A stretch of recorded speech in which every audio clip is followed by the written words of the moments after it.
Yo, heureux tout le monde, si vous avez déjà regardé la review de Fire Force, si jamais c'est pas le cas et que vous regardez l'anime, n'hésitez pas à aller checker ça. On se retrouve cette fois pour la review d'IQ saison 4, épisode 21. La dernière fois, on avait vu qu'Inarizaki reprenait un petit peu le dessus grâce à leur capitaine. On va parler directement de cet épisode-ci. Si vous l'avez pas vu, c'est disponible sur Wakanim. Vous avez l'épisode en description de la vidéo comme d'habitude.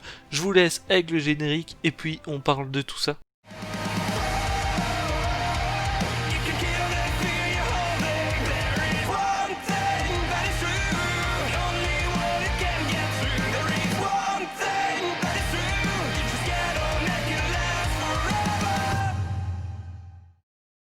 On va démarrer cette review par le cas Nishinoya. Ça fait plusieurs épisodes où on a un petit peu cet affrontement entre Atsumu et lui au moment des services, et c'est vrai que jusqu'ici on a un Nishinoya qui fait...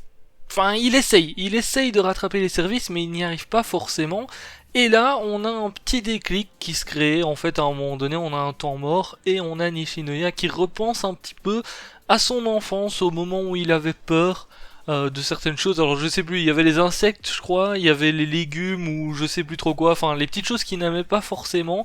Il avait un petit peu peur et on avait son grand-père qui l'encourageait un petit peu, hein. On a vu un petit peu son passé, donc c'était tout de même assez intéressant. Et surtout au moment où on a Atsumu qui fait un service, eh bien on a Kinoshita qui encourage Nishinoya. Ça lui fait un petit déclic à ce moment-là, parce qu'il était encore une fois terrorisé, il n'arrivait pas à bouger face au ballon, et là boum, on a le déclic grâce à Kinoshita. Kinoshita, je rappelle, c'est le remplaçant qu'on a déjà vu plusieurs fois venir sur le terrain. Malheureusement il ne fait pas grand chose, alors c'est pas contre lui, mais c'est vrai que pour le moment il a pas un très très bon niveau. Par contre, à chaque fois qu'il vient sur le terrain, même s'il rate ses services ou autres, d'ailleurs il en a encore raté un dans cet épisode, eh bien il évolue. Je pense que mentalement il évolue parce qu'il voit un petit peu, bon, il se dit ok ça va pas, mais derrière il abandonne pas, il s'encourage lui-même. On l'a vu, il avait déjà raté un service il me semble au début du match. Là quand il est revenu, on avait vu, c'était dans l'épisode dernier ou dans l'épisode d'avant, on avait vu qu'il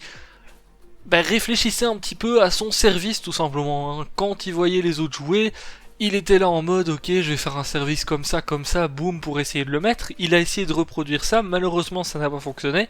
Eh bien je pense que c'est le genre de joueur qui justement peut petit à petit rattraper ses erreurs et justement réussir à les corriger pour ses prochaines entrées sur le terrain. Donc ça c'était assez intéressant. Et puis on a un Nishinoya qui arrive enfin à rattraper la balle d'Atsumu, et d'ailleurs petit truc un petit peu différent, c'est qu'il la rattrape plus proprement on va dire que d'habitude, donc ça fait plaisir. On verra bien si ça continue pendant tout le match, mais je pense qu'Atsumu là il doit se dire ah, il a rattrapé mon service, je vais peut-être arrêter de le focus lui, parce que c'est vrai que depuis le début il focusait un petit peu Nishinoya, mais Nishinoya là a montré qu'il était capable de rattraper le service, et surtout il a bien montré qu'il ne faut pas avoir peur, il faut tout simplement tenter.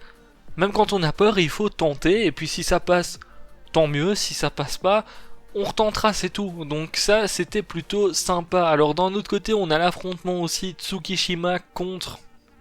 J'ai oublié son nom. J'ai oublié son nom, hein, c'est pas possible. C'est un truc... c'est Namu. Non, c'est pas ça. Bon, je sais plus son nom, mais contre le gars qui arrive à faire des attaques sur le côté en diagonale et tout. Et on a Tsukishima qui, pour une fois, a dit quelque chose d'assez intéressant. On a vu une de leurs réunions où ils analysaient un petit peu justement le jeu d'Inarizaki. Et bon, Tsukishima, on le sait, l'esprit d'équipe, etc. S'il peut éviter un petit peu tout ce tralala, il essaye d'éviter, sauf que là, dans son discours, eh bien, effectivement, il parlait bien qu'un attaquant, il est en 1 contre 6 finalement, et c'est presque vrai, parce que bon, il y a les passes, etc., mais un attaquant, quand il smash, il est en 1 contre 6 finalement. Et donc là, eh bien, Tsukishima, petit à petit, au fil du match, même si au début, il avait du mal à rattraper les balles en diagonale de son adversaire, il arrive à embêter son adversaire pour que son adversaire envoie les balles là où il veut, et finalement il arrive à compter sur ses coéquipiers pour rattraper le truc derrière. Lui finalement il se met juste en bloc pour que son adversaire tire là où il veut et qu'il ait un coéquipier derrière pour rattraper la balle. Donc à ce niveau-là, on a un petit affrontement aussi qui petit à petit évolue. Tsukishima prend le dessus.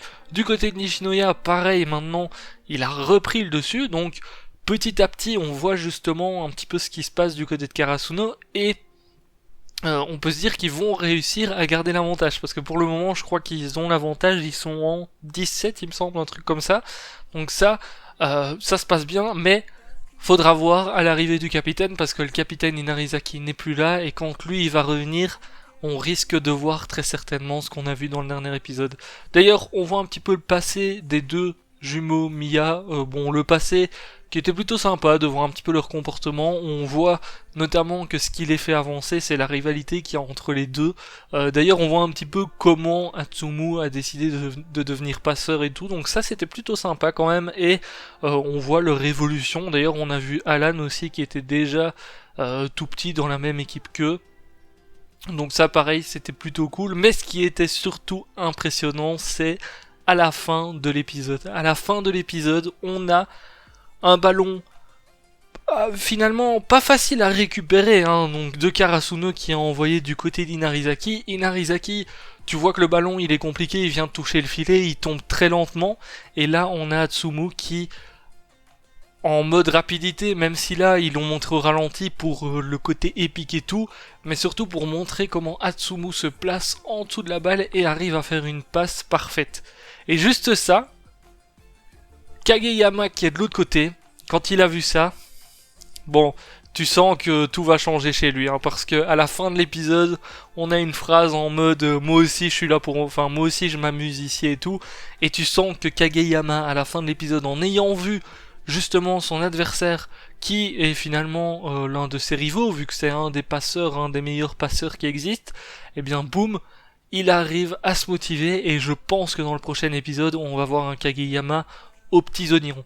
En tout cas, j'espère. Parce que là, bon, c'est bien beau de montrer un petit peu des rivalités, mais je pense qu'il est temps de passer aux choses sérieuses, de montrer des grosses actions. Et c'est vrai que dans ce match, il montre énormément les rivalités, énormément le passé de certaines personnes et tout.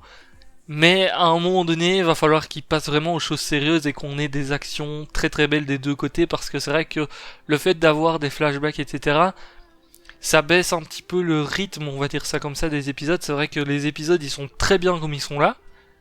Mais niveau epicness, on a une petite action par équipe épique par épisode. Et c'est vrai que ça laisse un petit peu sur notre faim à chaque fois. Donc là, j'espère qu'ils vont accélérer un petit peu le rythme du match. Maintenant qu'ils ont montré un petit peu tout ce qu'ils avaient à montrer par rapport aux joueurs. Et j'espère qu'ils vont montrer beaucoup plus d'actions intéressantes pour la fin, en tout cas j'espère, mais je pense que du côté de Kageyama, ça va être impressionnant, et je pense que le match va encore une fois passer au niveau supérieur, parce qu'on a le capitaine Inarizaki qui va revenir à un moment donné. Là c'est 7-6 si je ne me trompe pas, 7-10 si je ne me trompe pas dans le score pour Karasuno. Donc du côté d'Inarizaki, il faut qu'il revienne, et pour ça, je pense qu'on le sait, il faut envoyer le capitaine, donc on verra bien à ce niveau-là ce qui va se passer. Je vous laisse ça pour cette petite review. N'hésitez pas à me dire ce que vous avez pensé de cet épisode en commentaire. Ciao, ciao!